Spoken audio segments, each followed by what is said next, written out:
नमस्कार।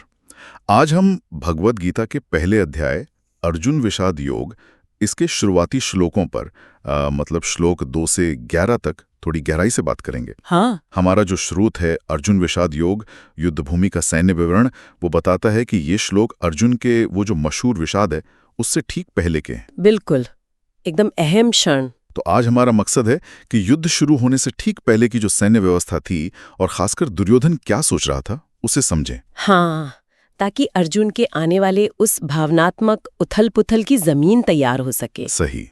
तो चलिए देखते हैं सैन्य जायजे को जरा करीब से। जरूर। ये श्लोक ना कुरुक्षेत्र के मैदान का पूरा माहौल खड़ा कर देते हैं और कौरव नेता दुर्योधन उसके मन में क्या चल रहा है वो भी पता चलता है।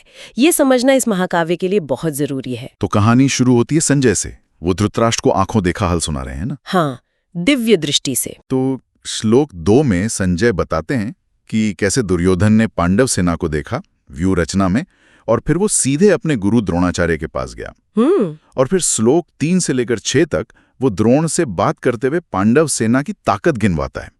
मतलब धृष्टद्युम्न का नाम लेता है, फिर भीम, अर्जुन जैसे महारथी। हाँ, और युयुधान, विराट, द्रुपद, बड़े बड़े नाम और भी हैं। दृष्टकेतु, चेकीतान, काशीराज, पुरुजित, कुंती भोज, शैब्य, फिर युधामन्यु, उत्तमोजा और सुभद्रा और द्रौपदी के बेटे भी। पूरी लिस्ट है। हाँ, तो यहाँ एक सवाल उठता है, मतलब दुर्योधन अपनी बात शुरू करने से पहले दुश्मन खेमे की इतनी लंबी तारीफ क्यों कर रहा है? क्या कहते हैं स्रोत इस बारे में? देखिए, ये सवाल बहुत दिलचस्प है। स्रोत असल में दो तरफ इशारा करते हैं।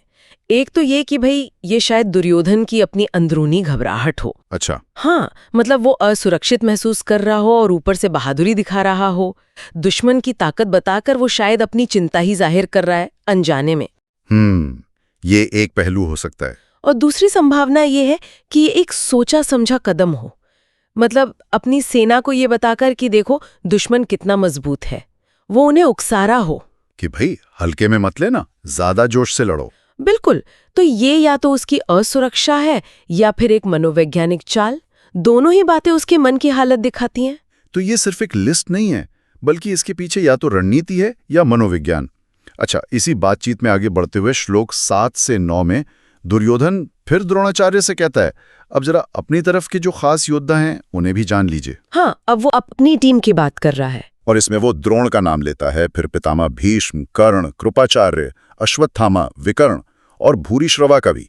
इन सबके युद्ध कौशल पर उसे जाहिर है बहुत भरोसा है। बिल्कुल, ये उसकी कोर टीम है, महारथी सब। अपनी सेना के इन वीरों का जिक्र करने के ठीक बाद श्लोक 10 में दुर्योधन एक तरह का आकलन करता है दोनों सेनाओं की शक्ति का। हाँ, वो तुलना करता है। वो कहता है कि पितामह भीष्म जिस सेना की रक्षा कर रहे हैं, यानी कौरव सेना, वो अपर्याप्तम है। कुछ लोग इसका मतलब अपार या असीमित निकालते हैं। और भीम जिसकी रक्षा कर रहे हैं, पांडव सेना, वो पर्याप्तम है, यानी सीमित या काफी। हाँ, ये थोड़ा कंफ्यूजिंग लगता है शब्दों का अर्थ, पर भाव ये है कि वो अपनी सेना को बेहतर बता रहा है। हाँ, शायद संख्या बल या अनुभव के आधार पर ये तुलना उसकी किस मानसिकता को दिखाती है और वो भीष्म पर इतना जोर क्यों दे रहा है। देखिए, ये साफ तौर पर दुर्योधन का आत्मविश्वास दिखाता है, या शायद जैसा आपने कहा अति आत्मविश्वास। उसे लगता है कि उसकी सेना बड़ी है, अनुभवी है और भीष्म जैसे अजय योद्धा के होते हुए उसे कोई हरा नहीं सकता। और भीष्म को इतना केंद्रीय बताना ये बहुत अहम है। क्यों? क्योंकि ये दिखाता है कि कौरवों की पूरी रणनीति, उनका पूरा भरोसा वो भीष्म पर टिका हुआ है। ये निर्भरता आगे चलकर बहुत मायने रखेगी, क्योंकि भीष्म का युद्ध में क्या रोल रहता है ये कौरवों के हौसले के लिए निर्णायक होगा। सही कहा।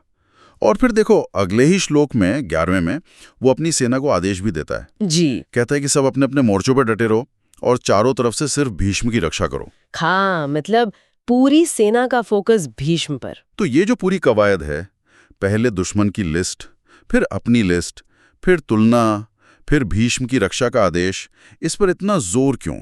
मतलब सिर्फ योद्धाओं के नाम गिनाना तो मकसद नहीं होगा। बिल्कुल नहीं। जैसा कि हमारे स्रोत भी कहते हैं, ये सब असल में अर्जुन के मन में जो तूफान उठने वाला है उसकी तैयारी है। अच्छा, कैसे? देखिए, जब हमें पता होता है कि दोनों तरफ कौन कौन लड़ रहा है, कितने महान योद्धा, कितने रिश्तेदार, कितने गुरुजन, तब अर्जुन का जो दुख है कि मुझे अपनों के खिलाफ लड़ना पड़ रहा है, वो हमें ज्यादा गहराई से महसूस होता है। उसकी दुविधा ज्यादा असरदार लगती है। हाँ, ये बात तो है, कॉन्टेक्स्ट सेट हो जाता है। और इसके अलावा कुछ सांकेतिक बातें भी हैं, जैसे धृतराष्ट्र का अंधापन। वो सिर्फ शारीरिक नहीं है, वो नैतिक अंधापन भी है। वो देख नहीं पा रहे कि क्या विनाश होने वाला है। और दूसरी तरफ संजय हैं, जिन्हें दिव्य दृष्टि मिली है। वो निष्पक्ष होकर सब बता रहे हैं।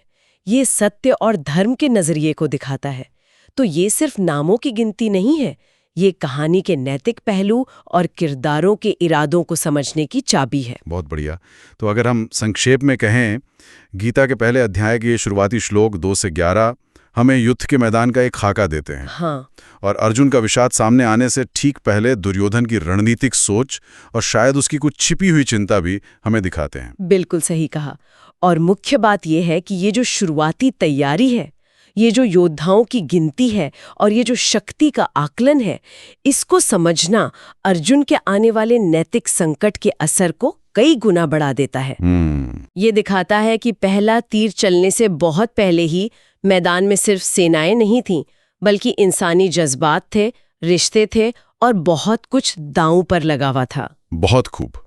तो श्रोताओं के लिए एक विचार बिंदु छोड़ते हैं। हाँ। ये देखते हुए कि दुर्योधन पहले अपने दुश्मनों की ताकत इतनी बारीकी से बताता है और फिर अपनी सेना की बात करता है।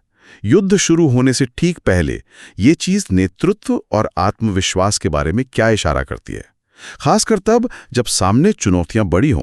इस पर सोचिएगा जरूर।